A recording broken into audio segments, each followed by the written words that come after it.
भगवान भोलेनाथ की कृपा से श्री ओम बालेश्वर महादेव के शिव मंदिर मसमली महादेव में मूर्ति की प्राण प्रतिष्ठा हुई। और इस संबंध में हम जानना चाह रहे हैं गुरुजी से कि वो विस्तार से थोड़ा बताने की कृपा करेंगे कि जो मूर्तियों की प्राण प्रतिष्ठा होती है वो किस प्रकार से होती है और क्या भक्तों को करना चाहिए, इसके बारे में गुरुजी आप थोड़ा बताएंगे। नमस्कार। जय बालेश्वर महादेव की। आवाज़ बैठी हुई है 3 दिन के कार्यक्रम से, तो फिर भी मूर्ति प्राण प्रतिष्ठा शब्द माने कहीं पर कोई चीज़ को स्थापित करना।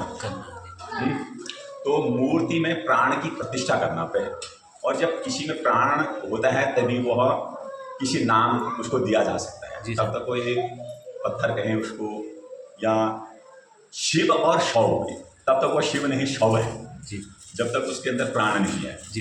तो इसमें प्रतिष्ठा तो बाद में होती है, क्योंकि प्रतिष्ठा से पहले कोई भी मूर्ति एक पत्थर होती है जी, उसको आकार दिया जाता है जी। और आकार के बाद उसके विभिन्न अधिवास किए जाते हैं। वैसे यह कार्यक्रम मुख्यतः 11 दिन का है जी, इसमें 10 अधिवास बताए गए हैं शास्त्रों में जी। और अधिवास, अधि माने पार्श्व में, वास माने निवास करना। तो अर्थात जो अधिवास है उन चीज़ों के संपर्क में उस मूर्ति को, उस प्रतिमा को लाना जी। अब वो क्यों किए जाते हैं?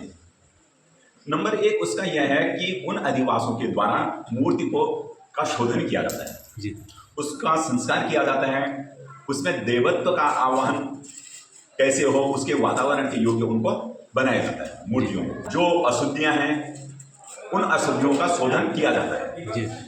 तो विशेष करके यह देवत्व आवाहन की तैयारी है। मूर्ति के अंदर देवत्व आवाहन की तैयारी है कि उसके अंदर कुछ देवता की प्रतिष्ठा की जा सके जी। जैसे मैंने अभी बताया कि प्रतिष्ठा बात की बात है जी। तो प्रतिष्ठा कैसे होगी, उसके योग्य उस मूर्ति को बनाया जाता है जी।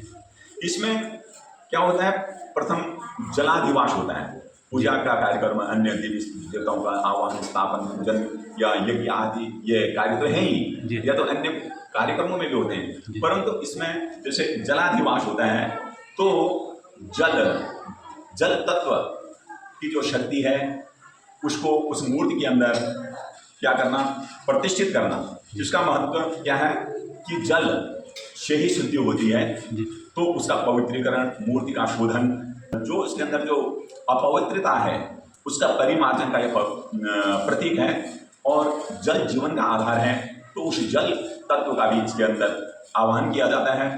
उसके बाद जिसको हम अन्नाधिवास कहते हैं या धान्याधिवास भी कहते हैं, तो इसमें क्या किया जाता है, अन्नमय प्राणः भी कहा गया है कि प्राण अन्न से बनते हैं। तो ये हमारे जीवन के पोषण, समृद्धि और स्थिरता के प्रतीक हैं। लोक कल्याण के लिए अन्न समृद्धि की भावना है। उस मूर्ति की पोषण और समृद्धि, भक्त उसकी पूजा करे, उसके अंदर उसके घर में समृद्धि आदि हो, तो अन्नाधिवास किया जाता है जी। पुष्पाधिवास, पुष्प आपको पता है कि पुष्प सौंदर्यता का और पवित्रता का, प्रसन्नता का, प्रेम का, भक्ति का प्रतीक है जी। तो सौंदर्य, पवित्रता, प्रसन्नता आदि इन सब चीजों को उस मूर्ति के अंदर, उस प्रतिमा के अंदर लाने के लिए पुष्पाधिवास किया जाता है। फल अधिवास किया जाता है, यह शुभ माना जाता है फल, तो पूरे शुभत्व को उस मूर्ति के अंदर लाने के लिए फलाधिवास किया जाता है। और गंधाधिवास, विभिन्न प्रकार के सुगंधित द्रव्यों में भी मूर्तियों का अधिवास कराया जाता है। वे गंध जैसे चंदन हो गए, केसर हो गए, अगर हो गया, पुष्पराश हो गया, जो सुगंधित द्रव्य हैं, उन सभी द्रव्यों में मूर्तियों को स्थापित किया जाता है, कुछ दिन उनसे ढका जाता है, अधिवास कराया जाता है। तो ये इसका महत्व क्या है, मैं साथ महत्व बता रहा हूँ, क्योंकि देखने के लिए हम करते रहते हैं, परंतु क्यों किए जाते हैं आपने प्रश्न किया था। तो जो गंध है, सुगंधी है, वो वातावरण में पवित्रता लाते हैं, मंगल भावना है, उससे दिव्यता के प्रतीक भी है, गंध होते हैं।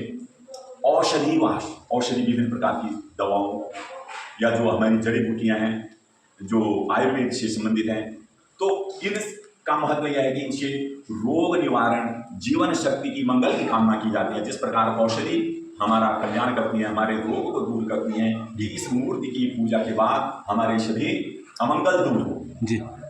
और इसके बाद क्या है, रत्नाधिवास भी होता है ना। यहाँ पर हम जो भी होता है, मूर्तियों की प्राण प्रतिष्ठा होती है, जो भी हम यथाशक्ति हमारे हमसे बन पाता है, यजमान लोगों से बन पाता है, उन चीज़ों का एक अधिवास करा पाते हैं। फिर थोड़ा थोड़ा सभी औषधि या जो भी 10 अधिवास है उनका संक्षिप्त रूप फिर भी करते ही हैं। तो रत्न के हैं तेज का, ऐश्वर्य का, प्रकाश के, दिव्यता के प्रतीक माने जाते हैं। तो वह दिव्यता, वो तेजत्व, वो ऐश्वर्यत्व, वो प्रकाश उस मूर्ति में विराजमान हो, उस भावना को उसमें उस मूर्ति में पुष्ट किया जाता है। स्वर्ण का भी अधिवास कराया जाता है। आजकल तो असंभव हो गया है जी, नहीं तो स्वर्ण से पूरी मूर्ति को ढका जाता था। ये तो राजा लोग या प्राचीन काल में अधिकतर अधिवास होते थे, है ना।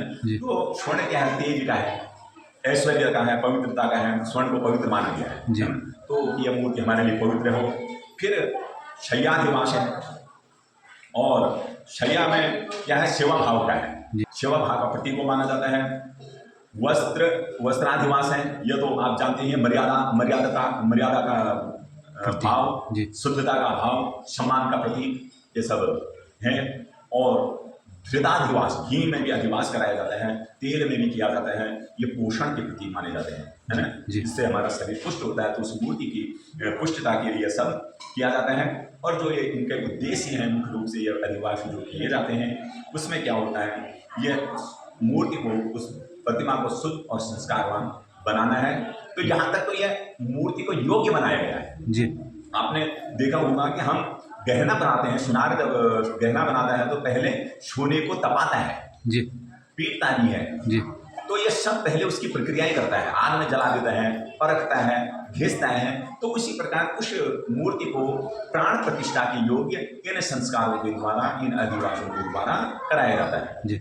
इसमें अनेक जगहों के जल से, पंचगव्य, पंचामृत, कई प्रकार के शुद्ध द्रव्यों से, अनेक तीर्थों के जल से, 100-125 जितना संभव हो सके उतने कलशों से मूर्ति का अभिषेक, विभिन्न मंत्रों से, उस देवी देवता के मंत्रों से इनका अभिषेक किया जाता है। तो उसके अंदर उस देवत्व का निवास होता है जी। और तदुपरांत उसमें प्राण संचार किया जाता है। प्राण संचार में क्या है कि उसके जो अंग हैं, उन अंगों में भगवान से प्रार्थना की जाती है कि यह मूर्ति आपका स्वरूप है, इसमें आप विराजमान हुए, और हम इस मूर्ति में आपका स्वरूप देख करके आपका पूजन करें। तो फिर जब ये सब संस्कार हो जाते हैं, ये भाव के साथ किया जाता है, तो भावो तिष्ठति देवता, तो वो भाव स्वरूप, वो परमात्मा उस मूर्ति में विराजमान होते हैं, और वो हमारी मनोकामनाओं को पूर्ण करते हैं। संक्षिप्त में प्राण प्रतिष्ठा या मूर्ति के जो संस्कार होते हैं वो मैंने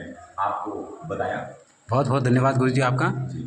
ओम हर हर हर महादेव, बोलिए बालेश्वर महादेव की।